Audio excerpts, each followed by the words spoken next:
This episode of Capes and Lunatics is brought to you by Tweaked Audio. Get awesome headphones, go to tweakedaudio.com and use the coupon code Southgate to get 30% off, free shipping, and a lifetime warranty. Or you can get there through the link on our website, southgatemediagroup.com.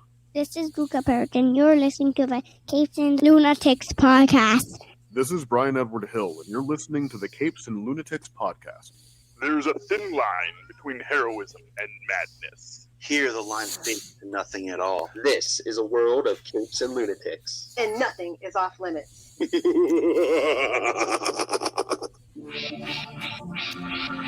Oh, you're in for a good one tonight, people. Welcome back to the Capes and Lunatics, episode 160. That's right, only 9 more to go, Lilith. Anyway. Yeah! That's what she says with that number. Anyway, I am Phil. Joining me, as always, that blue-eyed fan of, Yancey Street in New Jersey. It is. Charlie, the Professor Esser, and my eyes are clearly brown, Philip. I'll do the thing, Jeff. Anyway. My eyes are up here, Philip. My eyes are up here. And just quit staring at the stash. I know it draws the eye, but... And speaking of eye candy, coming to you live from Florida, it is the Queen of Pain herself. Hey, y'all, it's Lilith Hellfire, and it's not even a minute in, we're off the rails. Yeah! Speaking of riding off the rails like a crazy train. Speaking of off the rails, breaking news, DC Comics sabotaging itself. And water makes things wet news. Yeah, I mean, you're gonna have to narrow that down a lot, Phil. Got to narrow that down. Well, this week, yes, they've. I mean, I think we knew it was coming, but they've officially severed ties with Diamond Comics. No warning to the stores, no nothing. They're just like, yeah, we're done. Okay. So hey, we should do DC Comics. Death at this point. The decisions they've made for quite some time has been building to them going like they're trying to bankrupt this company. They're trying to devalue their stocks or something. A special episode for all the DC's big mistakes. Okay, guys. Let's schedule 3 hours some night. Yeah. Okay. More like 4, but. That's definitely a Patreon special if you ask me. But I mean, this whole Diamond thing. Part 1, New 52. Oh, we're gonna go back that far. Okay. But no, I know, Charlie. You were saying like, what does this do with the stores? They have to go through a separate, publish. Just for DC, they have to go through a separate entity besides Diamond. But like, I don't know. I was reading some stuff. I guess instead of one bill, they're gonna have 2 bills now. So I don't know if that if prices are going to go up. Because they're going to have to pay separate shipping and handling. Yeah, they're going to have to pay shipping twice at least. All that handling, Mm-hmm. Want someone to handle your books. Want someone to handle your package, yeah. Yeah, so... You got to be gentle with the package. Well, I mean, but this is... and one could argue that's why Diamond was around for so long, because everyone said, well, if we break away from Diamond, we're going to pay separate shipping and handling. And I'm guessing, as people had said, that Diamond was to some extent a benevolent monopoly. Yes, they were a monopoly, but they weren't benevolent. Well, that's the question: is how less benevolent is the new guy going to be? If they even charge the exact same shipping as Diamond, is it an advantage? It's still a hassle. Yeah, exactly. It's still a hassle. And that's the thing. It's like if you got your Marvel and your DC books both, so just because of the way it works as you ship weight, it costs more to ship less per item than it costs to ship more. But if you now have split your order in half, you're probably going to be paying that shipping cost twice. Mm-hmm. Because, the additional books from the other... So your Marvel books and your DC books essentially would have canceled each other out. So you buy, you pay to ship one, but you're really getting 2. And now it's like, no, we're each got to pay for each book individually as it ships, and that's problematic for the comic book shops and anyone that is in the resale business. But like I said, that kind of probably hurts DC, especially if DC's numbers aren't as good as they could be right now.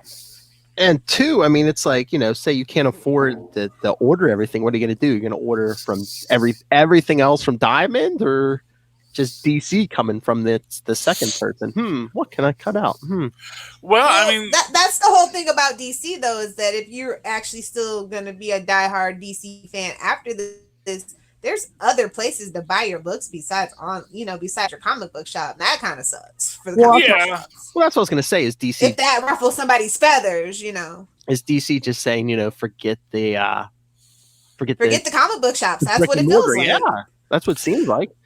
Yeah, I mean, and that's the, I guess that's a big thumb. They're biting their thumb. I don't know what's going on.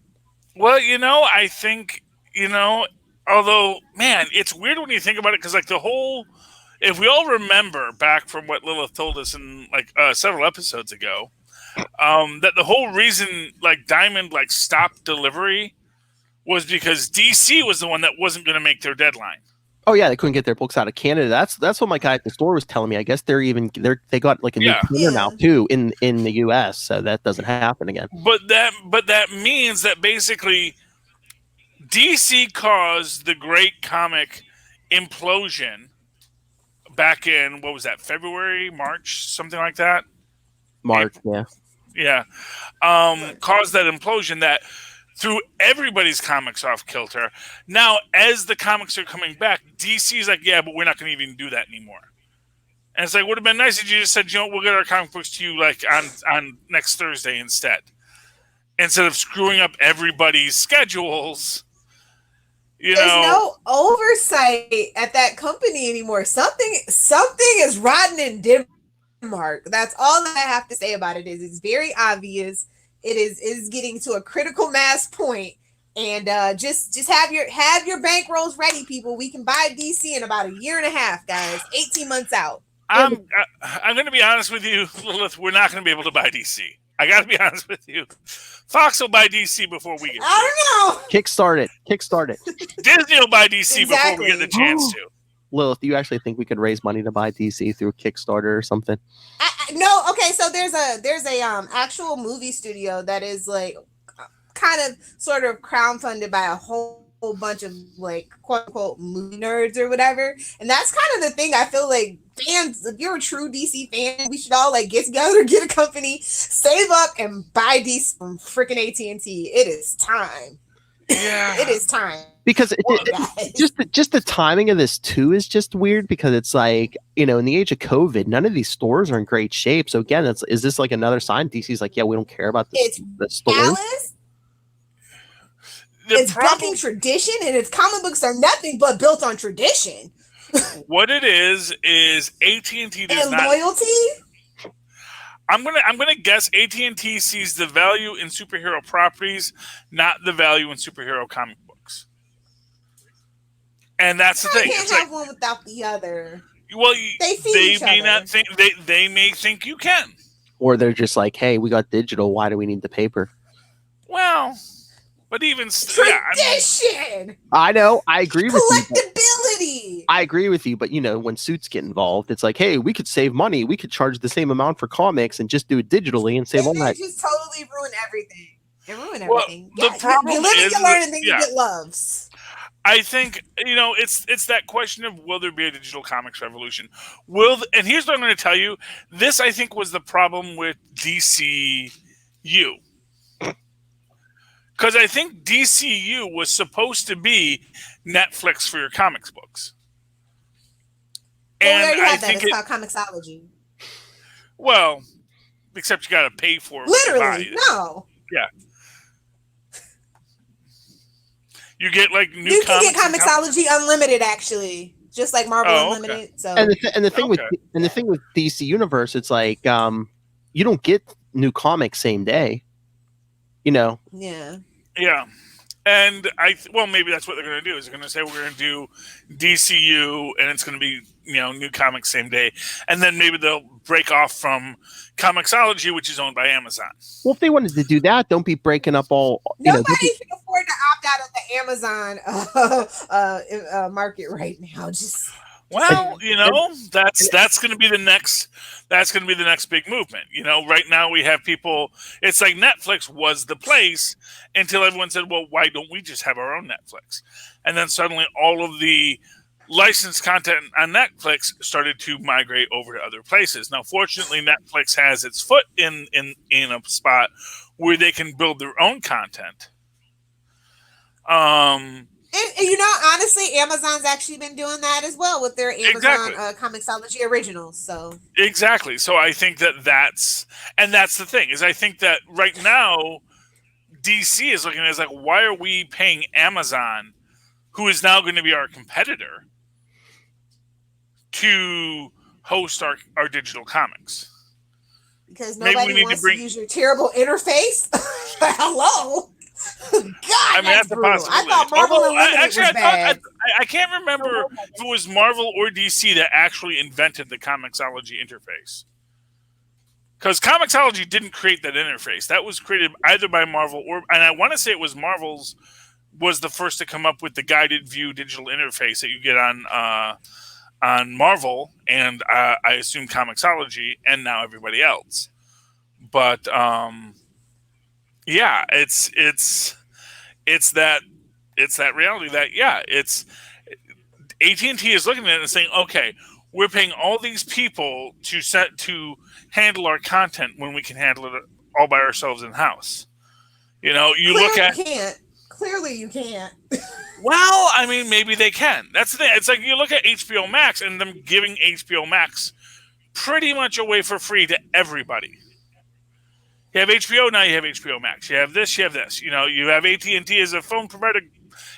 Enjoy your free HBO Max. Also separated from data caps. Because data caps are fake. That's not a real thing. The data doesn't cost them any more if you download 1 million gigabytes or 2. It's the exact same data flowing through the exact same space. So there's no reason to charge for data. But they're running a business, not a charity, Charlie. Well, except if you're going to HBO Max, that is free of data caps. Supposedly. But did we completely read the fine print? The fine print? And all I know is that AT&T has not dinged me on my data yet. I've had them on their unlimited plan for a while. They've been very nice to me on it. I think they're going to be very nice to everybody else. Because it doesn't really cost them anything to let me have unlimited data. And they get all my personal data. Like, oh boy, does this guy like to watch nerdy YouTube videos about comic books. Casual Comics, it's my new favorite. Look it up. Oh. Sasha, she's great. Not sure she's always got all of her data 100% right on comics lore, but you know what? She's got red and black hair, and I appreciate that in any comics speaker. She also is a big fan of Ginger Locks. Oh, nice. Yeah. But yeah, I mean, if DC wants exclusivity and stuff, I mean, why are you piecemealing that DC universe? I mean, Doom Patrol's on HBO Max, Stargirl's on CW. Because I think DCU is going to be their digital comics hub. I mean, I think that's what it's supposed to be. Yeah, but I think it's going to be a situation where failure all around. I get the feeling it's going to be a situation where if you want DC Comics, you're going to go to DCU. Yeah, I mean they already have. You'll get all of the well. That's the thing. You'll get all of the you'll get the entire DCU library same day, or you can buy piecemeal on Comixology, like the day after. And that's how they'll get you. That day after. Everyone, even though, like, who has time to read comics on a Wednesday? But, And that's the other weird thing is that, like, they're shipping on Tuesdays? Yep. Yeah, you can get your DCs on Tuesdays. Well, that's what I even said. I'm like, Who wants to make an extra trip? Well, that's They what I do told my Exactly. Well, I know they think they're going to sell these books on a Tuesday. That's what I told my guy. I'm like, I buy Marvel and DC. I'll be in it on Wednesday, and he said, yeah, that's probably what most of the people are doing. Yeah, you know, it's an interesting choice, but you know, it's the choice they're making. But I think if they're going to go a full digital route, that's probably what we can look for in the future. Is them just saying, okay, if you want DC comic books, go to DCU. That's where they are. And I think they're going to make it enticing because it's going to be all of the DC Comics library for free if you are a subscriber. You know, and if you have HBO Max, you'll get all that video stuff. But if not, then there'll be selected videos content there as well. You know, stuff that's not going to cause a lot of trouble. But I do think you're going to be seeing an end to the DCU original video content that's exclusive to DCU. So, like Doom Patrol, Swamp Thing, that may show up there, but all that stuff's going over to HBO Max. Yeah. You know, and it'll be, you know, along with everything else. The new Perry Mason looks great, by the way. I don't know if you've seen the ads for the new Perry Mason on HBO Max. Yeah, it looks really good. I did not know Perry Mason was a private eye before he was a lawyer, so that's interesting. It's a very I think it's like more aligned with the early pulps of Perry Mason. But I have to think Perry Mason has to be a lawyer by the end of it because, you know, Canon. why would, well, because that's what people know Perry Mason as, and if you wanna, and also, you know, and you can see it in the way they present the ad that he's still very much this, you know, fighter for, you know, very much got his mind on the idea of what can you prove. And what evidence do these people have in this case? So I'm enjoying it. I'm looking forward to it. And but that's HBO Max. But I mean, we brought up you brought up the Tuesday DC thing. It's like, is that part of their issue too? Do they want to be in the store before everyone else? Did they were like, oh, we want our books in the store on Tuesday? And was Diamond like, no, we ship we do it for Wednesdays? And they're like, yeah, no. We'll just do it ourselves then. But it again, hasn't always been Wednesdays though. Yeah, So, exactly. That's what I'm saying. But what is the advantage of them getting their books to the store a day before every other comic company? Well, the thought is if we're there a day before, people will come there a day before and will buy our comics more because that's the new comics. And clearly though, they're not understanding comic book assets built on loyalties. Yeah. And you know, nobody's gonna start a Tuesday tradition if it's just DC books. I'm just gonna be real. Well, Exactly. you know, If you buy stuff other than DC, no matter how cheap the gas is. What they're looking for is because I guess, and if I had to guess, I'm guessing it's something like they're assuming that a lot more books are bought on impulse than on commitment. And maybe they've done some studies on. Here's what I'll say: when I have free money, I do buy a lot of impulse books. Yeah. Like I said, once we stopped having new comics, and I'm suddenly the only new comics were a bunch of old comics. I've got like, I wound up spending twice as much on old comics as I ever spent on new comics, because you know, oh wow, 10 books for $10. Of course, I'll buy that. I know, but don't you want to build like, you know, consistency and loyalty instead of, oh, hey, someone walked in the store and bought a Batman this week. Who knows? We'll ever see them again for another Batman issue. It's like, well, but the idea is if you get there on Tuesday.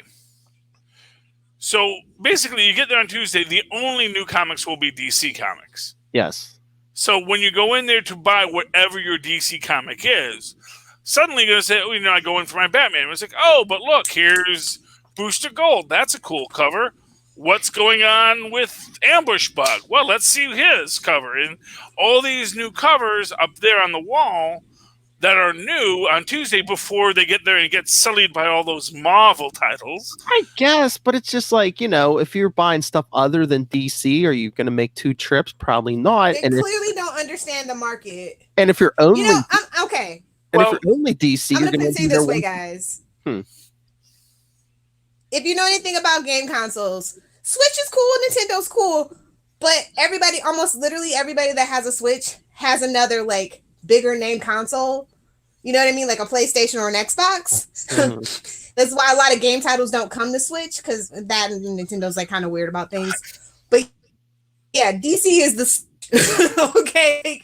You know, not a lot of people just read DC comic books these days. They just don't.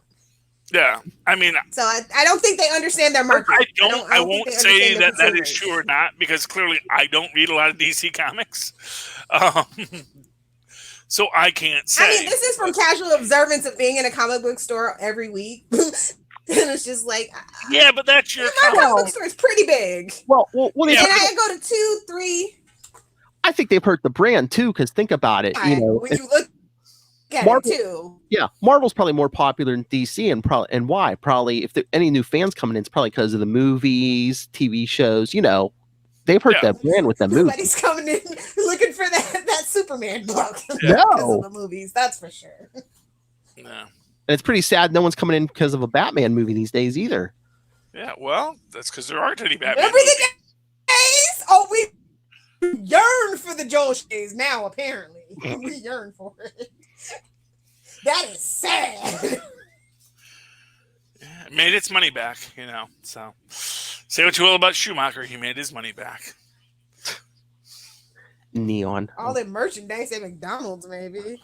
Well, you know, hey, McDonald's pays for every last toy they make, you know. That's the thing, is that kind of stuff, that's like free money. They give that to you up front.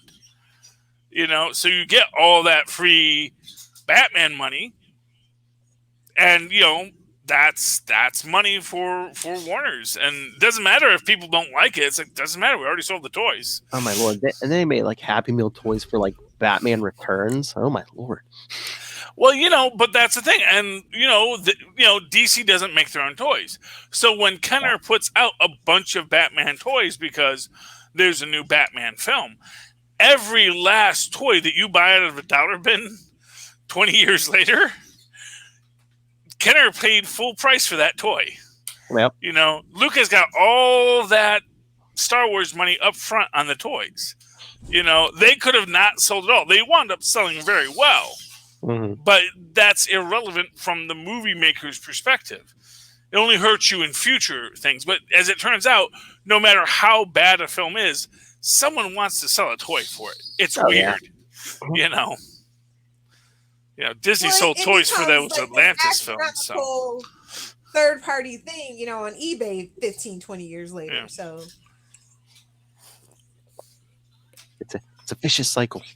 Yeah, pretty much. Really I'm just so disappointed in DC, and I have been for a while. But this is really my breaking point, and I'm really kind of at my wit's end with Marvel for other reasons. It's kind of personal reasons, but it's just kind of like a shame. But hey, I have indie comic books and Archie, so that's cool. Did you try to get a job with Marvel? Oh, did you? Yeah, right, Philip. Yeah, right. So what's your beef with Marvel? It's a political thing that I don't want to get into. Okay. There's always Red Circle comics, Lilith. Exactly. There's always Dynamite, which has new Nancy Drew and the Hardy Boys. The death of Nancy Drew #1 came out. Like, hello. She's not really dead. I don't buy that. Of course for a not. minute, you know? Of course not. Oh, hey, before we get the we're going to get 6 issues to tell you why we think she might be. Oh, hey, but before we get the comics, the one good thing come out of DC, Lilith, Charlie wants to talk some Stargirl, right, Charlie? Oh, I love Stargirl. The TV show is different, you know? Yeah. Jeff Johns, that show has been made with a lot of love and care so far. It's family friendly. It's all the things that they should have been doing all along. And, and that's like Jeff Johns' Stargirl. This was meant for CW, but it's Jeff Johns, so they were like, we're going to give you the Prestige channel instead, which is not so prestigious anymore, as we all see. Well, no, that's still on CW. No, it airs after. Yeah, it's DC Universe Monday and then CW Tuesday, yeah. Oh, whatever. I watch it on the CW app because I don't get it in Channel 11. So I mean, DC Universe, they give you extra footage because those first 2 episodes were 50-some minutes. Can I just say? Well, yeah, they like, have to cut it down to 42 minutes. Oh yeah, for the commercial. spoilers for the last episode. Absolutely. There's a freaking lantern battery she takes. Alan Scott's. Yep. We're gonna get a course. lantern. We're getting a freaking thunderbolt with his freaking genie who's laughing as you take it. Say you. Yeah, I mean it's like, dang, this is some high power Silver Age craziness we got going on here, and I'm all about that. Sad Lou Ferrigno Jr. I mean, well, he's in like 3 episodes, but I don't think we've gotten his 3rd episode yet. So, I'm hoping the guy gets to say some lines because He has a habit, definitely. Yeah. I want to see more Grundy. I don't like them having Grundy locked up. Really bugs me that Grundy's locked up in the Injustice Society's basement. Because that's just asking for Grundy to do a face turn. Because modern Grundy is always 3 seconds from a face turn. That is like, he does. Well, sometimes he's a giant zombie. And yes, he will beat up everyone. He could switch sides. I mean, wasn't he in love with Alan Scott's daughter, Jade, Lilith? I mean. Yeah, we've done that before. Yeah. Yeah, we've done lots of stories with Grundy, where he is, a lovable, a lovable simpleton. They do man-child Grundy. It's only when they do like super intelligent Grundy that he gets super mobster evil. And hey, he might turn on them anyway, because I mean, Icicle's just killing his own guys. Icicle has brain freeze. Can we just say that? Oh. Icicle is not well. Icicle is messed up. And you know what? I'm going to tell you this. I'm going to say it right now. Gave his wife cancer. I don't know how he got these Icicle powers, but I'm thinking this is all radioactive fluid stuff right now. Just like Spider-Man. Whip! You beat me to it. I'm just saying. It's like, dude, because I killed everyone that exposed her to a toxin. It's like, so you killed everybody at Wendy's? I don't know. It's like, what does that mean? I killed everyone who exposed her to a toxin. What does that even mean? But yeah, he's just like running around preaching American values. I told you, I'm just waiting for him to say, "Oh, make Blue Valley great again." Well, no, but but it was a whole thing where it's coming. Well, it's like it's because he feels he's the justice. He even says, "I will bring justice to the world." That he models himself as the justice guy. Then why'd you call your group the Injustice Society? I mean. That's what because Justice Society was already taken. They're being spiteful. Well, that's what I was waiting for. Just wanted them to say, no, we're the Justice. Icicle to say, no, we're the Justice Society. Those other guys are the Injustice Society. They were secretly fascist the whole time. I kind of feel it's like that whole, we'll be the Brotherhood. They call us evil, so we will be the Brotherhood of Evil Mutants. We'll put evil right in the title because that's what they want us to be. That's what we'll become. Branding. Oh. Yeah. But I mean. But no, killing the magician and killing the magician's son. And again, it's the stuff that doesn't seem to make any sense. Well, that's what I was going to say. From a leadership perspective. When I saw him kill the son, I'm like, okay, he's going to frame Stargirl for the murder. Okay, this makes sense. But yeah, then he kills the magician. I'm like, whoa, wait, I know he's angry with you, but you're not going to try to talk him down. You just killed one of your own guys, dude. You already have a guy in a coma. You're going to take out another one. I'm guessing the idea is he wanted the wand. Because he wants to give. He's consolidating all the power for himself, Philip. Of course. Yeah, except classic that mag dictatorship. But the problem is he doesn't know how to use the wand. Because the whole point of his whole criticism, his whole criticism of the magician is you killed your master before you learned all its secrets. Yeah, I think. It's like, now you're gonna just I'm sure I could figure it out. Yeah, Wandy Dumbledore. wand. Yeah, you can't just use it. You gotta need Dumbledore or something to tell you how to use that thing. Exactly. It's like, what are He you going to probably do has now? a secret book. We'll see in like episode 5, guys. Calm down. Yeah. No, I figure he's going to give the wand. Almost guarantee you. I think he's going to give the wand to what was the mental guy's name who had the stroke? Brainwave. He's going to give the wand to Brainwave's son because Brainwave doesn't have mental powers, or he's going to give it to one of his own kids. Ooh. So it's like, I'm going to just steal the power and I'm going to give it to my own core of well-trained Aryan supermen. Yeah. You know. Because he's actually got like 2 or 3 kids, doesn't he?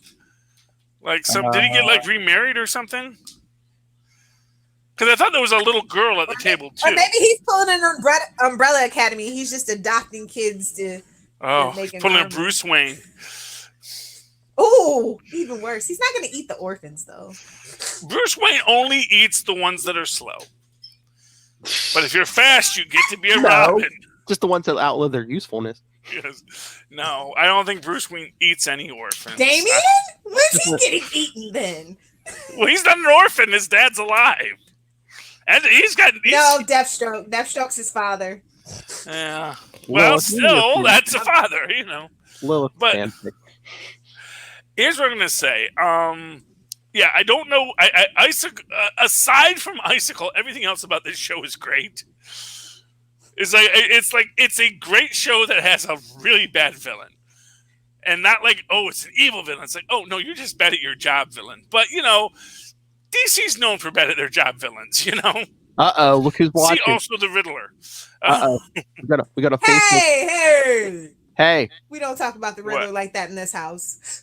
Who's here? I don't know if they're here. No, they're not here now. But we got a Facebook link from Robert Southgate, so he must have been watching. Okay, well, this is what I liked about Get Vocal is we had a room where everyone came in, and you know, only a few people ever showed up, but you know, it was a thing, Phil. You know, hey, they could comment.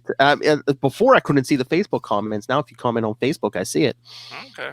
Well, Facebook's right there. It's just a different tab over. But okay. But now I don't even have to have that tab open. Okay, Phil. Okay. But no, can we agree? Luke Wilson is killing it. Luke Wilson's great as the epic manic pixie dream guy. Like, can we just give it to him? He was born to play this role. I say it every week, and I cannot wait to see him in Legally Blonde 3. And she better be running for freaking president. She was. If you don't know, Blonde Legally Blonde 3 is coming. Yeah, she's senator. As of Legally Blonde 2, she was senator, right? Did she get elected senator? Wait, was she just? So I don't know if or was it a House of Representative thing? Yeah, I don't think she was 35 yet, so she must have been a House of Representative. Yeah, so I don't know if she's going to be president. She might be a senator. You know, something there is a process. You know. As in Legally Blonde 2, though, she says, I'm coming for you next at the White House. So that's what I'm saying. She better be running for president. Okay, well, yeah, if she's 35, I'll allow it. You know, I don't know how old Alicia Silverstone is. To me, Batgirl is 8. Oh, did you just? That is Reese Witherspoon, sir. I'm sorry. Oh, no. I'm sorry. I got my 90s blondes confused. Oh. You totally did. Are you saying all blondes look like Charlie Hester? Yes, all blondes. In Hollywood, kind of, sort of. Oh. Yeah. Look, hey, I have said this. Any teen star from the 90s, they are literally interchangeable as far as I know. That's why I could never watch Spears, Mandy Moore. I could not watch Beverly Hills. Had to dye her hair pink. I could not watch Beverly Hills 90210 because they all looked the same to me. I had no idea what any character Andrea, was. who was like 90, and Brenda and Kelly. I'm sorry, completely Kelly. undifferentiated. I'm so sorry. I didn't mean it. I'm just saying I have a hard time with teenage soap stories, you know. Unless they go out of their way to differentiate characters, like say Saved by the Bell, where it's like, okay, here's the brunette, here's the blonde, at least one black, and here's the redhead, cool. You know. But every so often I'll watch a show and it's like, I don't know who's talking anymore. I don't know. Is that the character from the first scene or the last scene? And so I guess I'm taking it Charlie wasn't a Sweet Valley High fan. No. Well, there it's intentional. There, it's intentional. They're twins. I know Sweet Valley lore. Um, some I Sweet have Valley all lore. the books. It's disgusting. Yes, disgusting. yes. So does my wife. So you guys should talk sometime about Sweet Valley High. Oh, now I know who I can start my Sweet Valley High podcast with. Great. Oh my lord, you could start your own network, Lil Hellfire. Yeah, you could talk that with Charlie's wife. You could talk 90s boy bands with my wife. I mean, you have 20 shows in you, Lil Hellfire. 20 more. My wife was a metalhead, so Yeah. Really? Nice. oh yeah. Oh, we Wouldn't know could well, no, that's kind of classic rock. It's not metal, but we were talking about Styx on Spidercast. Yeah. Loves I was Metallica. like, I'm not the classical rock expert on Nice. this one. Metallica, Yeah, no, nice. she's a Cliff 'em all kind of girl. But yeah. Hey kids, want to talk some comics? Yeah, well, I do want to talk Batwoman at some point. Oh, okay, 'cause- yeah, okay. Well, yeah, Oh yeah, let's talk back. Batwoman. What's your theory, buddy? Okay, so my theory is they're going to bring in Betty Kane. And Oh, they're going to bring in Betty Kane, and they're going to reveal Barbara Gordon as Oracle in it. So, Bruce is gone. Batwoman just left. Suddenly Betty Kane shows up, and you're going to get a little roll in. And I'm hoping they get Stabby Babs back to play Barbara Gordon. That's just my fan casting. But, I'm here for Erin Richards and Batwoman in any shape or form. To be honest, yes. I'm here. So I would love that, but I want that. I'd love to see Oracle Barbara Gordon teaching the new Batgirl. It's like, yeah, no, I know the Batwoman. Yeah, like even do a whole thing. Yeah, I figured out it was. Whatever her name was, real quick. But then, go into a whole thing about, I was actually the Batgirl once, and we need a bat. The city needs a bat. I would be here for all of that, but Lilith, do they still have a Batwoman movie plans for that? Because if You mean a Batgirl movie? That is in development hell that I wouldn't expect to see till 2030, if we're being honest. Honestly, I think that it's gonna be Cassandra Cain, honestly, just because they're going to make her a lesbian, obviously, because they have to replace the lesbian. Well, instead of whatever somebody it is. that's asexual, pansexual. I mean, I only brought up Betty Kane just because I just saw a whole thing on like the first Batgirl, and the annoying girl Robin, as she is delightfully called. I would even take Stephanie Brown. I think that is actually a safe bet to do if you want to do Bat Family, but you know somebody that'll never have a movie. Stephanie Brown. Yeah, and she has that like kind of assassin-ish.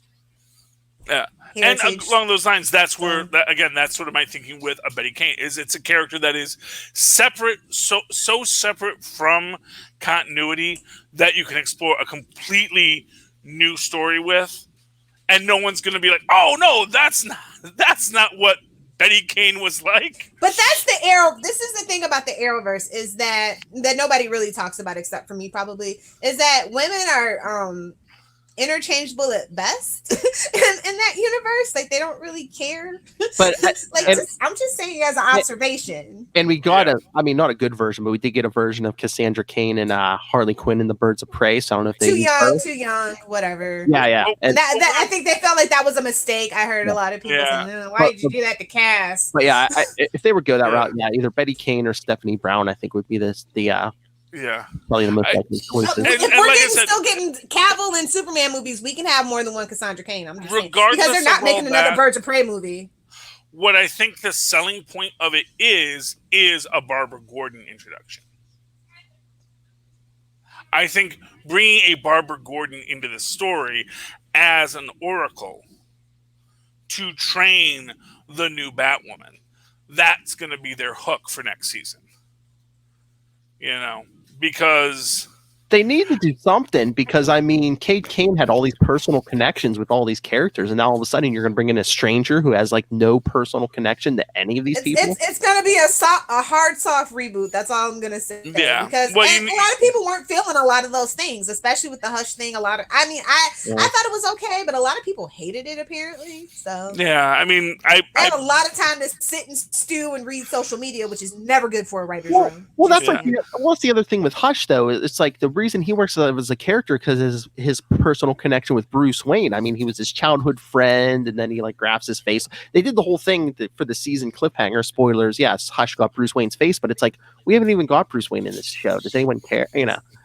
Yeah, exactly. I mean, of course, everybody cares. It's just like everybody cares when's Superman going to show up in Supergirl because of course it has to be about Superman and not Supergirl, even though that's her show. Well, but he's been in there, and we know we know he exists. You know, that's the thing. I think actually Supergirl did it well, and they have here's Superman. Okay, he's going back to Metropolis now because it's a big freaking planet. I don't care if you move at the speed of light.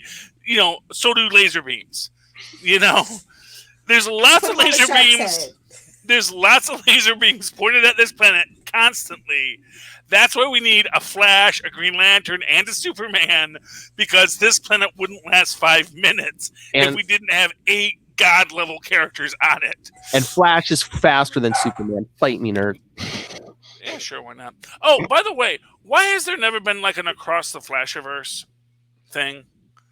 Do they really not have they really only done the 2 Flashes? Aren't there like... Shouldn't there be a panoply of Flashes out there, and then everyone with a Speed Force connection, and then just tie in all the speedsters across all the universes have to get together to do a thing? Are you talking on the TV show? Anything. Comic books, movies, TV shows. Where the hell did you get 2 Flashes from? There's, I could name at least 3. Well, no. Well, Flash originated the idea of the multiverse. Yeah, I mean, the Flash of 2 worlds. And so why is Spider-Man the one that's doing Across the Spider-Verse? And Flash is like, oh yeah, we got that too, don't we? I mean, should we do anything with that $1 billion idea? Nah, just leave it on the shelf. You could do like multiple universes, but I mean, even like in the 90s, early 2000s, Mark Waid was like working on the idea that like there was a Flash legacy, and like it would just even for thousands of years in the future, there was always a Flash. They would just like hand down the thing, and with time travel, all these future Flashes could visit, or Yeah, but like I'm just saying, like DC should do something with all the Flashes and that Speed Force that is beyond time. So yeah, bring in Flash 2099. Why not? Yeah. Let's get Impulse in there. And then what's cool about it is then you can actually even bring the evil speedsters into it. Ooh. So they got to help too, because, oh man, we're the speedsters too. And the Speed Force is us as well. And we all have to fight for this thing. Ooh. It's like, that's where things get interesting. But yeah, no, it was just because, again, watching casual comics, it was, they made the point that, oh yeah, and the idea of more than one world, that comes from Flash. That was the first time that they established the idea of Flash of 2 worlds. Yep. So DC should. Why is Marvel eating DC's lunch? Is basically my question. Because they've dropped the ball a very long time ago, and they don't have very good leadership. They haven't had good leadership in at least 15 years. They need a Foggy. They need a Foggy, right, Lil? Well, the comic books need something. Schwartz. Well, I mean, they need somebody to like. I mean, I think they need someone in charge of the whole thing: comics, TV, movies, and I prefer when they were separated and they didn't try to make everything same. True. Because when one thing backfired, it's like, oh crap! Now we got to write our way out of this concrete block. They all do that. That's like, X-Men came out in 2000. All of a sudden, they were wearing black leather. It's like, really? But it didn't really deviate the story that much because they already like cannibalized so much of that. They could use a chief creative officer. They could use a chief creative officer over at Warner's. Don't they have one? They do. It's just not a very good one. They could use a chief creative officer over at Warner's. Whether someone has the title or not, it's like, it's getting to be every so often in a business, you'll have to investigate. every so often in a business structure, you're going to say, well, we really need a chief marketing person. It's like, well, we actually have a head of our marketing. It's like, we need a chief marketing Apparently person. we don't. Not for nothing. Just don't. that came up at a recent meeting I was in. When I said, we have an opening as a chief of HR, and of course I'm the head of HR at the moment. But it's like they could use a chief of HR. I'm not proud. I'm more than happy to say, yeah, let's get a chief of HR. That's fine. You want to put someone above me? I'm not gonna fight that in the slightest. But but speaking of, should we talk some comics? Sure. I mean, all I had is Oh, wait! I wanted to. I know. Did you guys talk Rick and Morty finale on Super Connectivity? I'm behind. No, we did not. I saved that YouTube. for you, Lilith. Go ahead. Yes. Okay. So finally, like everybody was complaining about continuity, and we finally got not the answer, but the Beth clone finally showed up, and we got like the glimpses from the season premiere with Birdman and Tammy. Like, I just feel like everybody was kind of like about the season, but I still had faith, and I think they pulled it out. I do. I'm just surprised that was a season. This was shorter than a Venture Brothers season. So that's like, how do you call this a season? They had that 70 episodes, but their animations, the place that they get their animation done takes a little bit longer than usual. Yeah, I'm just saying that when I wait a long time for a Venture Brothers season, but they make it worth my while. I'm watching Venture Brothers for about a month or two. Well, they did split it up at least. They split up the 10 episodes. Yeah, so it's like that's just a Rick and Morty thing. To be a Rick and Morty fan is to suffer in agony and hiatus. That's just what we do. I'm just saying. I guess it's a shorter wait, but it's like it's less of an intense fan. But anyway, so here's what I'll say about it. Here's what I like about it, and this is what is good about it, is yes, there's quote-unquote payoffs, but payoffs for things no one was asking for. I mean, Clone Beth... People were totally asking for them. Come on, well, Charlie. okay. The Clone Beth thing, because first off, Clone Beth is just a randomized question at the end of one episode. Is that Beth a clone? And that's a legitimate question. And of course, and that's fan theories. People have launched channels on that one specific fan theory. Is all that I'm saying. But they don't even actually answer it either. And that's of course the thing. It's like, so for example, even when we get our Beth clone, it's like, well, he actually he made a Beth clone. But what that clone was, is that the one that went to space? Is that the one that stayed home? Even he doesn't know, because he did a mind blower on himself about it. And it's an angry mind blower because it's red. Yes. So let's just keep that in mind.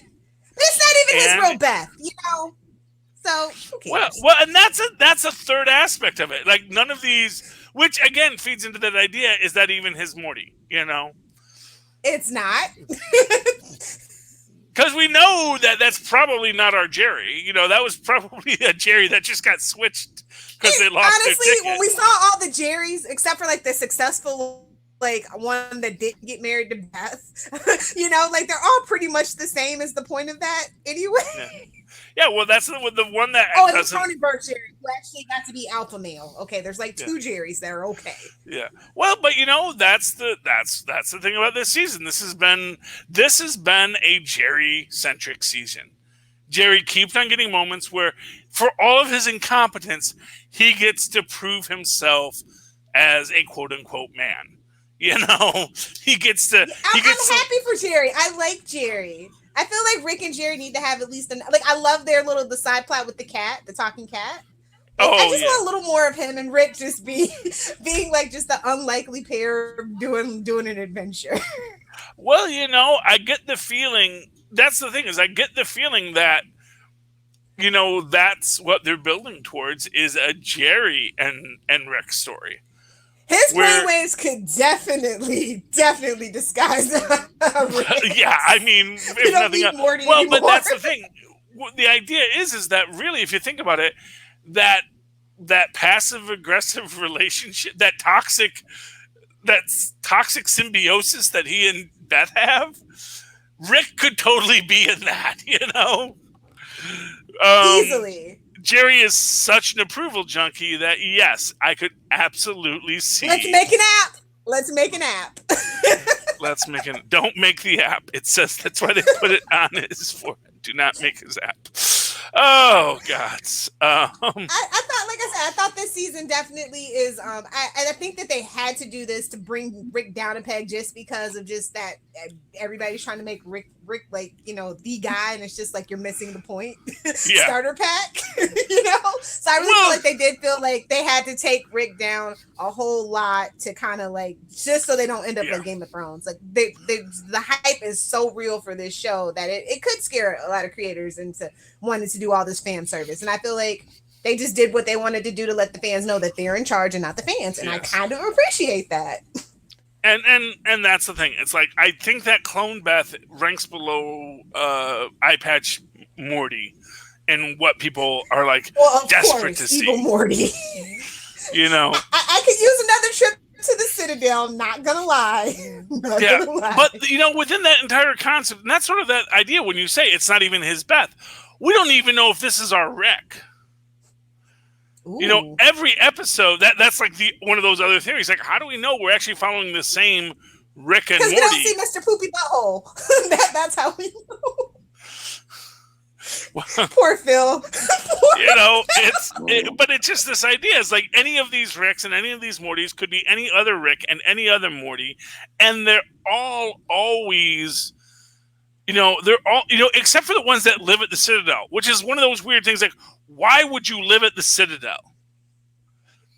How un-Rick do you have to be to live at the Citadel?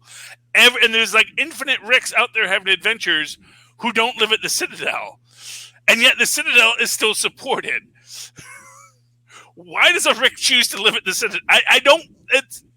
It's mind blowing. You gotta get that sweet, sweet, simple Rick bar, man. That's all it's about. Is that sweet? I guess simple Rick you know. Except he was the smartest Rick of all. That's the point. You know. Exactly. You know, it's like Doofus Rick, man. Doofus Rick is the one Rick who's happy. He's a Rick. And he's friends with Jerry. Exactly, because you know what? As he says, you know, he's the doofus because he's actually a decent human being, and he is, you know, he's not. Did you see Matt Pat's happiness for Rick and Morty video yet? I probably have. Yeah, so I was just saying, a little bit of a stretch, Matt Pat, but I'll allow it. Yeah, but you know, got it's freaking yeah. Yeah, but I love the Beth and Beth dynamic, and I love again how irrelevant. They got two cool moms out of the deal. Yeah, it's like, why don't we care? Don't you want to know which one's the real? And again, it's because he wants to establish that there is a power structure that he's responsible for. So he wants to say, well, now we'll know I created this one, and this one's the clone, and that's the reality, and that's the false. And it's like, no, you know, because again. First off, if you embrace nihilism in and of itself, it's like, well, then it really doesn't matter. You know, it's like freaking Max Coulson right now over in Agents of S.H.I.E.L.D. You know, it's just, I'm as Coulson as anyone is, you know? And Charlie just lost Lilith. Well. No, you know what? I love the guy that plays Coulson. I watch random episodes, but I'm just you know. But he's an LMP now. It took too long. It took too long for me. Like 16 episodes in the first season. You get three episodes, and then Mama's got to go. Yeah. See, that's that generational gap between me and Lilith here. She's now. So she's like, oh wow, 5 episodes. What a great season. And I'm like, no, exactly. Seasons are 20 episodes. They take up half the year. 13 at best, and you're gonna like it. I don't mind the British model at all. Lilith, I thought you watched and listened to everything. Right. Lilith, I thought you watched and listened to everything at 1.5 speed anyway. I do. Most things I do. But yeah, but it is this idea, or if you want the Otto Octavius point of view, it's like Otto's like, this is like my 18th body. What are you talking about? You know, it's like, no. Take a drink. What is me is in this body. If there was something else in that other body, that's fine. This is me now. My brain is where it is, you know. And that's why the Otto we got back isn't really Otto, because that was one of the Ottos from Mephisto's realm brought back. not the Otto that was the superior Spider-Man, which is why Ms. Marconi is gonna remake a Tolliver, and that's gonna be our superior octopus, and we're gonna get Tolliver versus Otto, and he's gonna say, "No, you're clearly not me because you're one of the old me's that died with that brain madness from the Hooters." Exactly, and that's my headcanon. You won't get rid of it. So, but yeah. So, what were we talking about? Summation. Watch Stargirl. Don't buy DC comic books. And Agents of S.H.I.E.L.D. is back, baby. You better be listening to Enough Said. Yes. Moving to comic books. And Stargirl is really fun. Hey, did anyone read Sabrina #1? Something Wicked? Of course. Yes. I've been waiting. Yes. It's weird because it's a #1, but immediately references the last series. So it's a little odd in that way. Well, a lot of Archie books are like that. So, I mean, yeah. I guess that's just kind of one of those idiosyncrasies I'm used to, especially with the Chilling Adventures. Yeah. And again, I got to say, I don't like the 4 pages of ads at the back. Why do they need to be at the back? Put them in the middle of the book so I don't mind them and notice them. You give me 5, it's 8 pages. See, I'm so the opposite. It's like, no, but that's the thing. It's like, I don't think these are any more pages of ads that I get in any other book. But normally it's in the book. Don't freaking bother me with your ads. They know what the millennials want. That's all. But they don't bother you in the middle of the book either because you're just turning the page. They bother me. Just listen to Ultimate Spider-Cast. They totally distract me, don't they, Phil? But my big thing. Lilith, I think this is a you problem. Oh, that you're having with the idea that I like Archie comic books for a reason. That's all I'm saying. They know me. They get me. They appreciate me. Marvel's something that you like. They do it for you. What I'll say is, it's not that I mind the ads. It's just that I don't like being reminded that there's 8 pages of ads, and when you put them all at the end, it just reminds me, wow, there's a lot of ads in this book. And if you put them in the middle, I don't notice them. That's all I'm saying. I'm saying it from a strategic marketing perspective. To me, it's easier in the middle because I'll flip through them, but I'll see something. If something catches my eye, I'll look at it. Like YouTube. If if this ad is interesting, I'll let it play. Your YouTube has ads. Gross. You're covering up the sexy with that book, Charlie. I see. Oh, sorry. There's your sexy right there. Sabrina and Salem. Oh, yeah. Don't think I don't notice you wearing that Otto Octavius green shirt. I just did that so I could do the It's Clobbering Time joke for Lilith. Because Oh, look. They actually had a Marvel ad in the back. Oh, for Black Widow merch. for the strong women stand together no matter what company. Well, wait a minute. Yeah. I mean, the movie's coming out, but Kelly Thompson wrote Sabrina, right? Yeah, Kelly Thompson wrote Sabrina. Yes, she's going to be writing the new Black Widow book whenever it comes out. Yeah. Oh, good for her. So there you go. Cross promotion. That's why definitely. Yeah. That's the thing. They definitely are for that. Veronica Fish's artwork, I kind of like it. It's quirky. It's kooky. It's fun. It kind of gives you that old 60s Sabrina vibe. Yeah, I like it. I find it a nice mix between sort of your modern, Life with Archie kind of artwork and a more classic style. It's like, it's a good mix. It's a good mix on the entire Archie style, house style, if you will. So I like it. No, and the, Are you caught up with the show yet? Because I feel like they definitely pulled a lot of inspiration. Yeah, from the show. I don't know which season are we on? The last one I saw was she gave up her powers to and Satan was walking the earth or something. Yeah, I don't know. Like the last. That's the last season. Did you get to the Green Men yet? No. The last one I saw was when she does the Mandrake root thing. So, okay. so I think I'm a season behind. And you know, it's. I don't know, man. On some level, Satan just doesn't appeal to me the way I think you. I love Satan as a character. I think you can do so much with Satan, but I just feel that, you know, when you make Satan too evil, it's like Satan should be subtle. Satan should be Loki. He is a trickster guy. Oh, then he would love Lucifer. The TV show. Oh, no, I do like Lucifer. Every episode of Lucifer I've loved. Lucifer is great. Lucifer is like... I actually had a movie idea once called Satan Takes a Holiday. That was basically just Lucifer. Except my thing is that when Satan takes a holiday, he actually just does good deeds.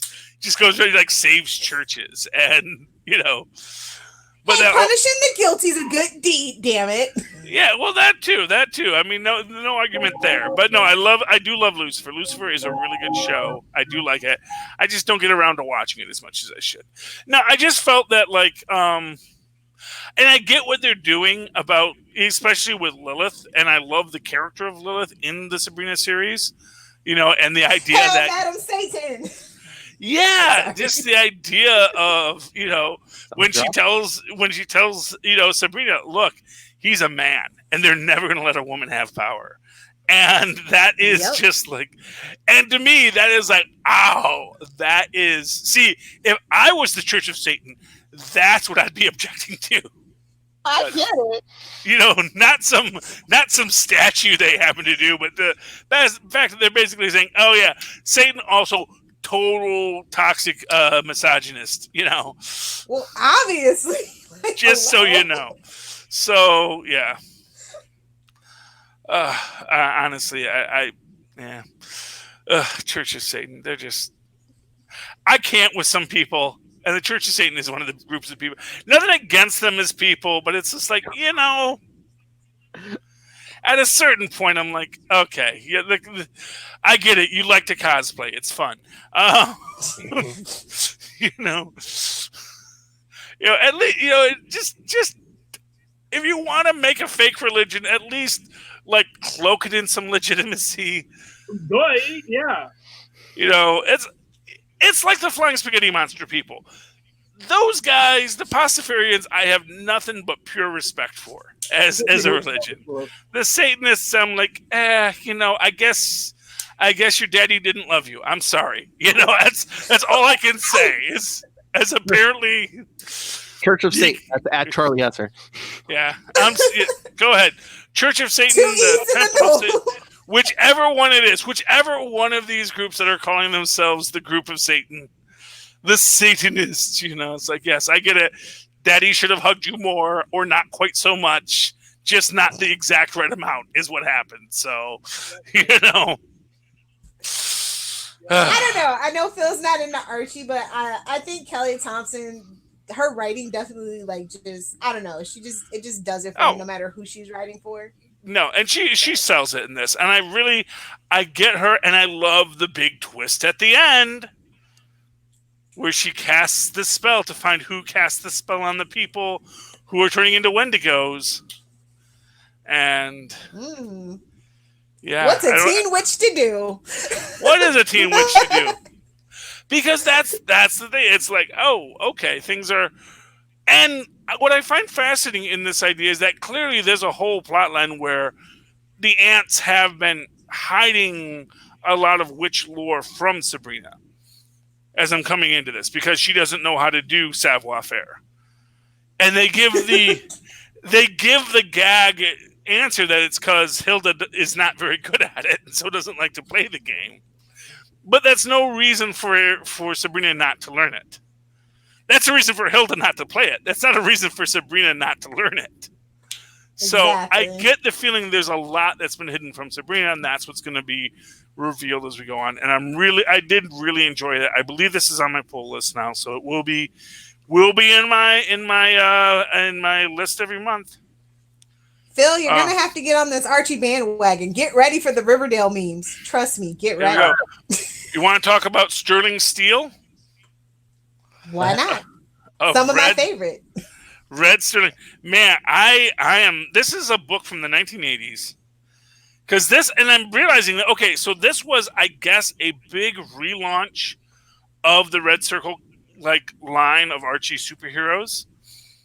And they, so you started with the Fly, which was the actual 40s Fly character. And, like, the next one I have is, like, where they start to do the modern Fly stories, and they're bringing them together, building their little expanded Red Circle universe here. But man, Steel Sterling is just crazy weird. He gets his powers from a star for reasons. But he's not Starman. He's not Starman. He actually just gets tempered in a forge because of a star. But then you have Miss Sampson, who is like just as BA in this, and she's an African-American woman. But we get no star story for her. She's just like every bit as tough and strong as him, but is just Ms. Sampson. And then now, of course, it does get a little painful when they do the, our powers combined friendship of all the urchins, where they do meet every ethnicity of urchin to explain how they're good urchins. Captain Planet wants to have a word with them, is all that I'm gonna say. It's nice. They even have a female. They actually have more than one female, but the white one is just the female, because the Latina female is the Latina, and or Hispanic, because this was when we could say this was from the 80s, so they were still Hispanic. Well, there she is. And then you have the Native American and the Chinese person. And is that an Irishman? I don't know what his thing. But yeah, the Miss Sampson, I think, is the African American. Well, she is the African American. So, but then at the end, you get the female, because women are people too, and they needed a representation. Even though we actually do have a female, but she's also the Hispanic, so she's doing double duty. So we needed a white female just to have one of those in too. So aside from this line of panels, which is a little okay, then. But you know what? It fits within the overall arc, because it is such a weird Silver Agey kind of character and origin that you just kind of feel it as you're going through it. So, yes, between this, Mr. Justice was the last one we read, where he was like the disembodied spirit of Bonnie Prince Edward, who Richard III killed, and that was a whole thing. So that was neat. But yes. Oh, there's Miss Sampson beating Sterling Steel in the arm wrestling combat, just to show you she's just as much of a BA as Sterling Steel. So that's cool, and I really enjoyed it. I'm really getting excited about getting around to reading these books. These are like the only books I'm reading right now, because I have so many dang books to read.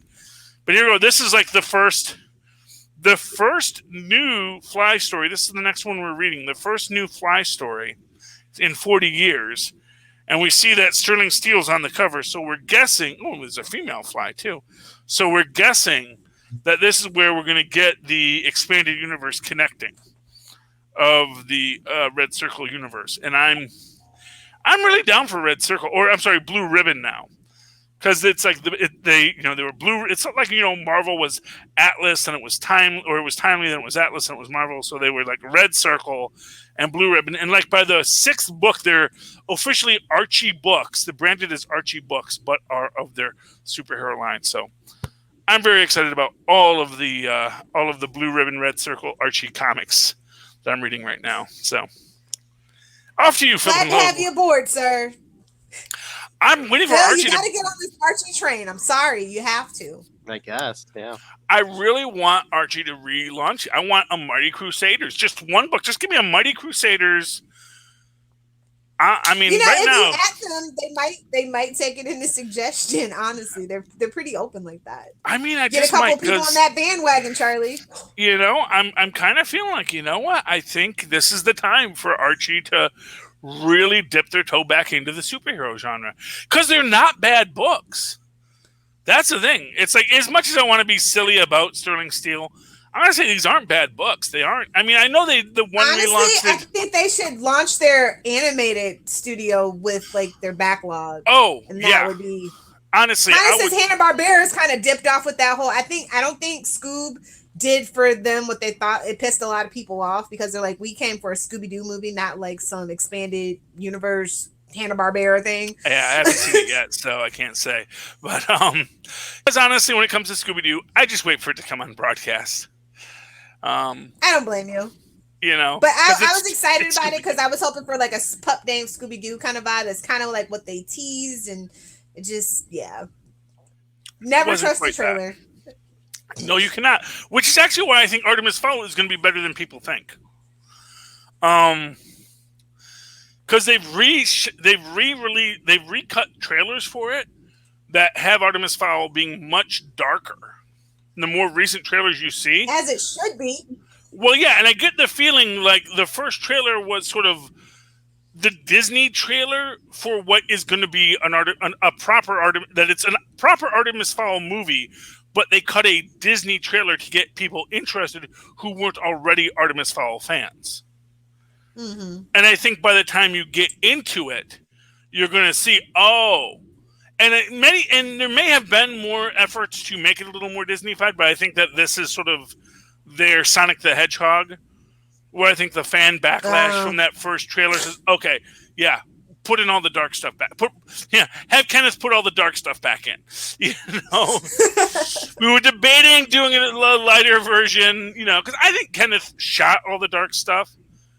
And then it was just like, because you know, that's the real advantage of this whole shutdown and delay right now, is they're going to say, okay, well, let's see what everyone's thinking about these trailers we released before we do it. It's like, okay, so that's what everyone thought. So let's change everything. Let's fix it before we drop it in June. And so I actually think Artemis Fowl is going to be much better than people are expecting it to be. And I think a lot of that, I don't know if it'll be just because of the fan backlash or they always meant to do it that way and they'll never let us know which it was. But I think when it comes out, it's going to be much better than people are afraid of. So that's my hope anyway. Any other comic books you read by you guys? Yeah, of course. If I can throw one out to it this week, yeah. Oh, I'm sorry. We're taking over your thing with Rick and Morty and Archie comics. No, it's every week. Read an Archie comic, Phil. Then you can play too. I mean, it was last week too. I didn't get to talk about some of the stuff I wanted to talk about. I mean, if you guys come on, my love, what's on that pretty little brain? Well, I'll go to my pick of the week. So I'm probably only going to get one this week. Catwoman 80th anniversary, not spectacular. I really enjoyed it. Lilith, did you read it? Yes, I did. Now I was very surprised that they were so restrained about it. Oh, really? I'm proud of them, kind of, sort of. Oh, okay. But it's kind of a blow too. Why? Just were you talking about the marketing or the stories? Or? Yeah, the marketing. Oh, okay. You think that was always the plan, or is it just because of Corona? Or it's probably always the plan because Catwoman is that iffy title. When she's written, like when she has like a high profile writer, she does well, and if she doesn't, kind of like fades into obscurity, kind of thing. I mean, I thought most of the stories in here were well written, but maybe because Joker I think's coming next week too. Yeah, with another $10 book. So that's true. Yeah, I am getting that. 3 Jokers. I think this is worth definitely the $10 though.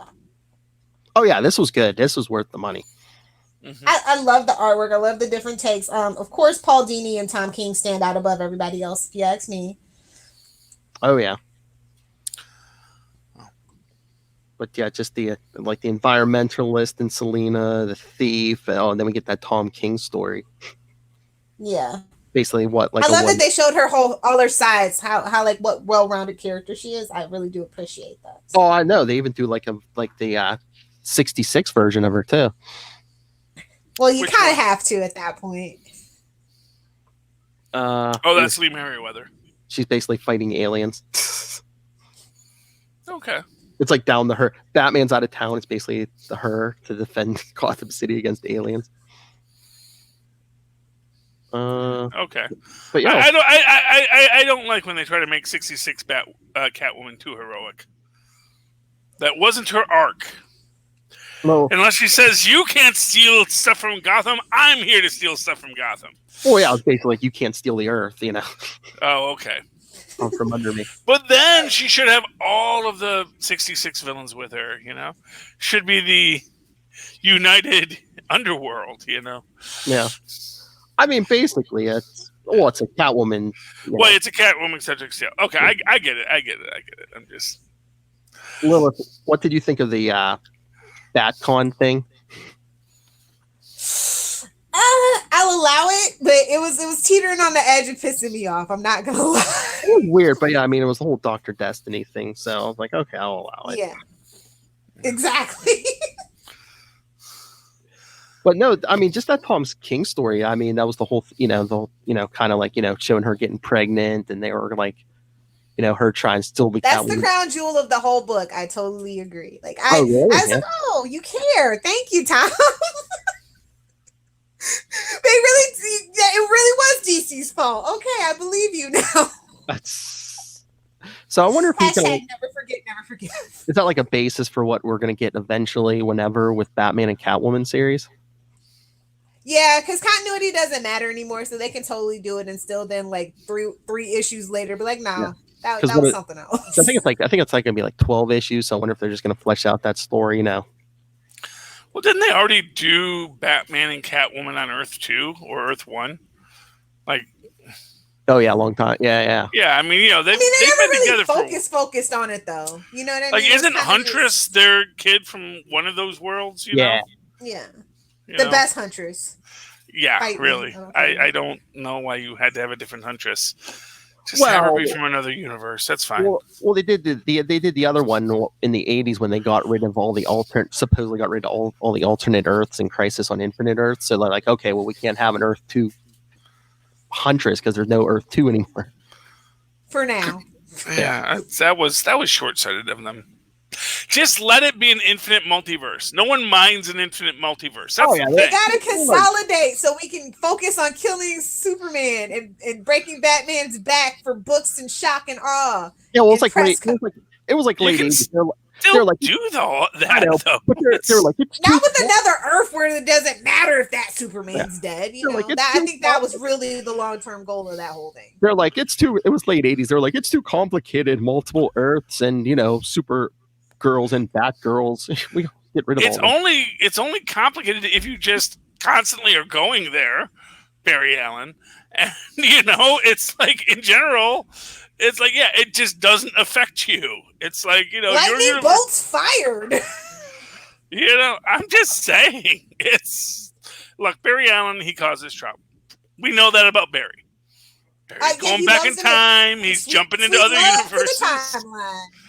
He enjoys the power the Speed Force allows him. That's who he is. That's Barry Allen. I don't judge him for it. I'm just going to say that right now. Did you get Revenge of the Cosmic Ghost Rider, Philip? No. The Ghost. Oh, okay. I thought you were a Ghost Rider fan, so I just. I haven't really read any Cosmic Ghost. Did that come out this week? The Marvel was a tough one this week. There was nothing that I saw. I actually have like a Revenge of the Cosmic Ghost Spider-Man Rider and Venom. But that was like from a couple weeks ago. I still haven't read it. I was gonna say, I think they just did Marvel just did trades or something this week and collections. Yeah. Yeah. I got the Double Trouble collected one. So. Okay. Because it's Venom, you gotta have it. You gotta complete the collection. Unfortunately. Lilith, I know you brought this up a couple days ago. You said you read Action 1022. I did, and I enjoyed it actually. It's kind of a sick joke. Spend this. Yeah, I mean, we've seen worse, so he's getting better, Yeah, and hey, Charlie, the Connor Kent Superboy. Well, I mean, we've seen him in Young Justice, but I guess he remembers the previous universe, and now that Dr. Manhattan has brought the Kents back, like no one else remembers Connor Kent, but like the Kents do. They remember, him coming to stay with them in the previous previous. And I thought it was a cool little crossover too. Because, like we said, Wonder Comics is definitely Bendis's baby, and I like that he's been trying to integrate it into the main continuity and bring awareness to Wonder Comics, because I think it is a really good line that needs more awareness. So do you think do you think slowly but surely they're winding everything back to pre-new 52 Lilith and saying, okay, we get it. Honestly, they could do it in a snap of a finger like Thanos if they wanted to, and nobody would care. But they're doing I it guess they're slow. trying to be cat. Yeah, I think they're doing it slow, just so maybe people don't notice, so they don't have to admit it. Yeah, because they don't like taking responsibility for things. This But I we've love, learned. yeah, but I love like Jonathan Kent comes back from the 30th century with Brainiac 5, and everyone's getting together to discuss. Oh yeah, has the universe been rebooted or something? And Brainiac 5's like, he's like, oh yeah, that's common knowledge in the 31st century. I thought that was just like historical fact that the universe gets rebooted every so often. Yeah, exactly. You know what though? My theory is that effect on Bendis. I don't know. Call me crazy. Wait, He'd be like, "You mad that kid?" You're breaking up. What was your theory? I said I think Ramita's balancing him out. Honestly, Maybe. it's like you might not want to do that, kid. I've been in Tone it back a bit, buddy. I've been in this business a few years. I made some coin. Yeah, let me tell you how it goes, Bendis. Is that Ramita Jr. or Honestly, because I like this book. You know how I feel about Bendis. Right, Superman. Bendis. I like Ramita Jr. as an artist. I may be in a minority on that, but I've always thought there's a weird thing about his art where I feel like he gets the dynamic of flight in a way that I think most artists don't, where he doesn't draw flight as thrust, but as sort of placement in space, which I really appreciate. There's a staticness to the way he draws flight that, like, oh yeah, if someone could like fly without thrust, that's what it would look like. So I've always really appreciated John Romita Jr. for that one little quirk that I know probably bugs other people, but I'm like, oh, I see what you did there. I like that. I mean, I usually like him better on like. Oh, I should probably shout out Klaus Janson too. He did some of the artwork on this issue too. So oh yeah, forget him. But yeah, no, I usually like Ramita on like Spider-Man and Daredevil, but I think like this issue really, I mean, I think he's refining his Superman stuff. Yeah. Yeah. Who's the inker on that? Because Ramita really soars with a really good inker. Oh yeah. He's one of those guys where you realize, oh, that's what an inker does. Danny Miki, Miki. Okay. Well, that's an inker to watch. Oh yeah. But yeah, that just cracked me up when Brainiac 5 is just like, oh, I thought that was a historical fact. The universe just gets rebooted. Well, just because you lampshade it does make it okay. I'm gonna get it on a shirt apparently because I have to keep saying this. Well, it's sort of like the when they did the the Ultimates, the 616 Ultimates, and it was and one of the cosmic deities is explaining time to them. It's like, well, you have to understand, time is a river, and a lot of things get pulled forward. Basically, saying time isn't static. So you think you were alive in the 80s? No, you were actually alive in the 60s. But we've brought you forward because you affect time that much, because you are a being in time who is displaced. And they're like, that's just ridiculous. I remember what my memories were. Don't tell me what I remember. Don't Mandela affect me. And it's like, okay. But obviously for a guy like Brainiac, it's like, no, yeah, that's how time works. We just know that now. We know how time works. Did you end up picking up World's Finest, Philip? World's Finest? No. Batman, that woman and Supergirl. Yeah, no, I didn't get it. No. Oh, bummer. Get back around to it eventually. Yeah, I want to pick that up. But did you read John Constantine Hellblazer number 6? Of course I did. I liked it. It was a nice like one and done. I mean, I kind of like it's like a Loboto episode. It's just like this haunted hospital hallway, and John just has to come in and like clean stuff up. Yeah, I feel like that's how Constantine works best. Honestly, like just kind of keep it moving, keep it fun, keep it light. Nice and simple story, yeah. Yeah, because it's magic, it's already all kind of sorts of complicated if you think too hard about it. And it's just a ghost story. I mean, if they would have tried to drag this one out for more than one, it would have been. But yeah, nice simple little ghost story. Yeah, John basically has to come in and do an exorcism. I won't give away the twist at the end. But yeah, no, So really, it was a light week for comic books this week, that's what I unfortunately. said. I mean, the only I Marvel. do want to shout out the boys though. The boys are back with Dear Becky #1 over at Dynamite Comics. So if you were enjoying the boys on Amazon, I think you should pick this one up. It picks up sometime later, and it's in Scotland, so you know. Fun times. When is that TV show coming back? Someday. 2022, probably. At this point. I thought it was done already. Like they I don't know if they were working on editing or whatever, but we'll see. I'm sure principal photography is done, but they haven't dropped it yet. So maybe. Oh, but yeah, Lil, hey, did you see Batman was everywhere this week, even in Shazam? Yeah. I mean, it was another. That was weird. It was like. Well, it was a guest writer. I mean, again, it was another one and done, but it was basically just Billy saying, I have all this power, but I feel like I'm not doing a lot of good with it. Yeah, so it goes to Gotham to try to fight a Batman villain and ends up getting gassed by the Scarecrow. Oh, yeah, I was reading about that. As you do. But no, actually, Batman kind of gives him a pep talk at the end. He's not, Batman's not like a jerk about it. For once. Yeah. I punched the crocodile. So domestic life softening him up. We'll see how that turns out. Maybe. What are you gonna do? But he still remains Batman because Billy's like, does this count as a team up? He's like, but you team up with Superman, and Batman's like, no, I don't team up with Superman. He teams up with me.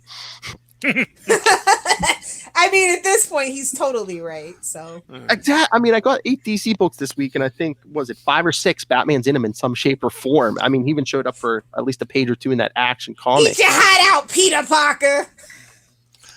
He's a very popular character at DC Comics. You may have noticed they named the company after the book that he was in.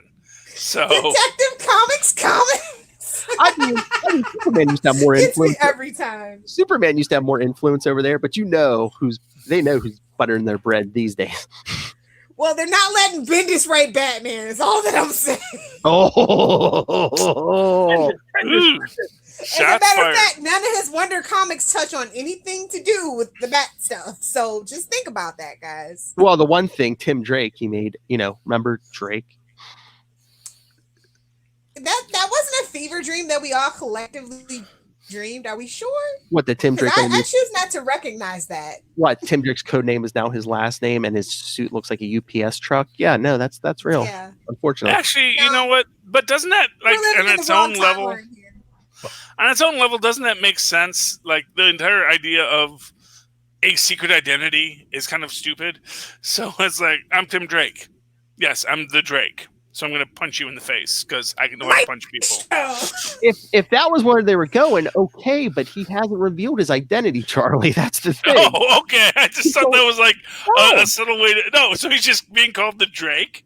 Yeah. It's like a duck? Exactly. It's like a Mighty Ducks thing where it's like, the duck is the most aggressive animal in the animal kingdom. I can see if it was a goose. Everybody knows geese are not to be messed with. Okay. So yeah, that is silly then. No, just honorable mention. Detective 1022. Yeah, that Two-Face story.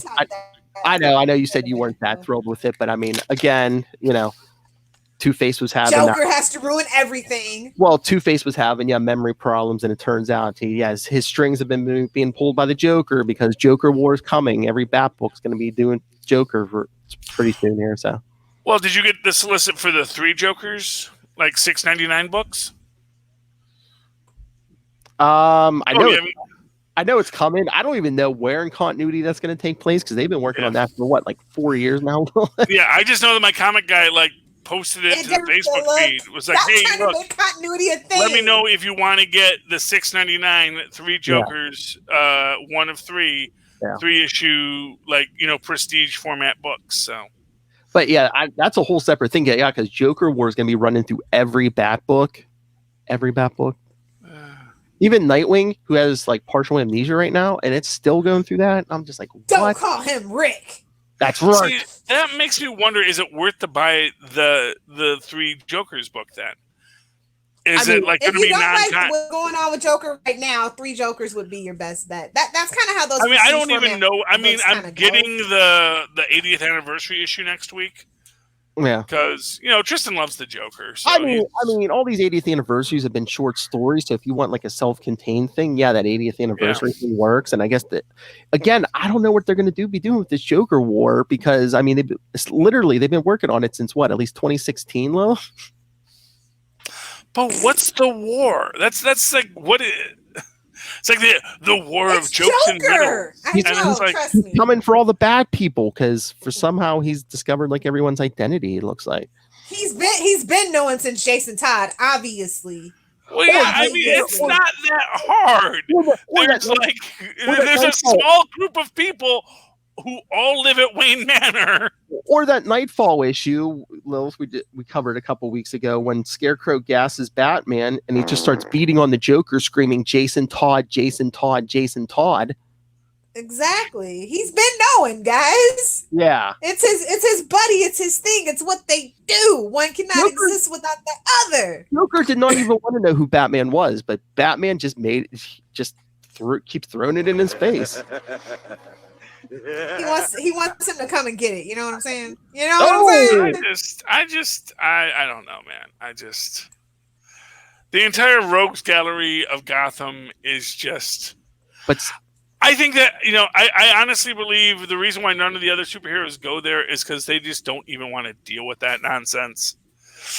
It's like any other hero could clean the city up in like a minute, but they're like, you know what? Wait, isn't Batman the most successful criminal? Did that for you, Ray. Hope you're happy. Oh no! You missed it. I guess I didn't read it yet, but in that Batman Gotham Knights #7, those digital issues. No, I guess there's a new criminal in town, and they're saying it's a ripoff of Moon Knight. I guess it's what is it? Night Moon, but it's N, not K. No. It's Night Moon. And he's like they didn't criminal in Gotham. That, did they? I read the article. I haven't read it yet, but yeah. So yeah, like the most successful new criminal in Gotham, Night Moon. What's his name? Spectre Marcus? They're just poking Ray with that stick, aren't they? Don't make Ray fly to your headquarters, guys. He will come at you with that big bazooka. Anyway, yeah. Let's get on that note. On that note, but yeah, I mean, you could tell DC knows where their bread's buttered. What's the big things? Batman selling and his #1 nemesis. That's what they're pinning all their stuff on: Batman or Joker. Well, look at the movies. So yeah, pretty much. And to a lesser degree, Harley. So all Batman stuff. Yeah. I mean, what else is selling that as well as Batman, Joker, and Harley right now? Nothing. I don't know if any of it sells, honestly. Well, after they shot themselves in the foot the other day. But all right. Yeah. All right. So hour and a half. We threw a lot of stuff at you. So send all your thoughts on Rick and Morty. Email us, capesandlunatics@gmail.com. Call the voicemail 614. So petty. 38. So petty. What? That's fine. If we got people who email us about Rick and Morty, please do. Call the voicemail 614-382-2737. That's 614-38-CAPES. And remember to follow all of it, everything, social media, YouTube, everything at Linktree, linktr.ee/capesandlunatics. And remember to support the sponsors, Tweaked Audio, Hunt a Killer. Let's hunt some killers. Like that Joker. And make sure to pick up Pod Life the book, Volume 1, now available in digital and paperback. And go on Amazon, do that. Use the link for Southgate Media Group. Help support the network, the company, and that master rogue, Rob Master Doom Southgate. Go back and look at my history, and you will find out I am right so much more often than I'm wrong. Mark my words. Just get a PhD already, Rob, so we can call you Dr. Doom. I told you today, we're going to get Disney's lawyers on our ass if he becomes Dr. Doom. All right, Lilith, where can people find you? If you nerds want to fight me on the internet, find me on Twitter at Lilith Hellfire or on Instagram at Lilith Hellfire 86 or Lilith Hellfire 69. Oh! Out of the gooch! Really? You want yours or his? Doesn't matter. Oh. I thought out of the pouch. Out of the pouch. Boing. Charlie Esser. Well, just to give us something to all of our people who are currently watching us on YouTube or Facebook, I just want to say, it's clobbering time. He loves that green T-shirt, people. I That's all love this joke, and we did the joke, and I wanted them to see it, and that's only for you who are watching us on YouTube right now, who will get the joke about it's clobbering time. So why don't you go look at this up on YouTube, get the joke, and then give us a like and subscribe. That's right. And don't forget to smash the bell. Hit the bell so that you'll know when we do this again. Like it, comment, subscribe, all of it. All those things that, monetize it in some way or another by some algorithm that we have no knowledge of. But in the meantime, if you'd like to write to me about algorithms or algorithms, the rhythm that Al Gore gave us when he invented the internet, do so at superconnectivityblog@gmail.com. That's superconnectivityblog, all one word, at gmail.com. Of course, follow me on the Twitter as we live tweet things when they come on at a decent hour, unlike Agents of S.H.I.E.L.D., which is on at 10 p.m. when I'm asleep. I'm an old man. Yes, at Charlie Esser. That's CHARLIE. ESSER. Look for the 2 E's in the middle. For quality. Bing. He's an old man. He hits the bricks at 9:30. Get it? Yes. I go to sleep very early. Yes. Tough room. Anyway. It's always a tough room, Philip. Come back next week. There'll be some Marvel books. Oh, Charlie, I think Daredevil's coming out next week. Finally. For that stuff. Anyway, for another week, we have been your capes. Ampersand. Lunatics. Yeah. Make me wait for Chips of Dark, you Daredevil. How dare you? Oh, and I think Daredevil One More Day is coming soon, Charlie. Oh, okay. Oh, now you can know. Now you can know our pain over on the Ultimate Sidecast. Uncle Ben, I'm telling you. Unless Daredevil smack him upside the head or something. The devil. He's fun. I know Satan's taking a lot of crap tonight, but fighting his business.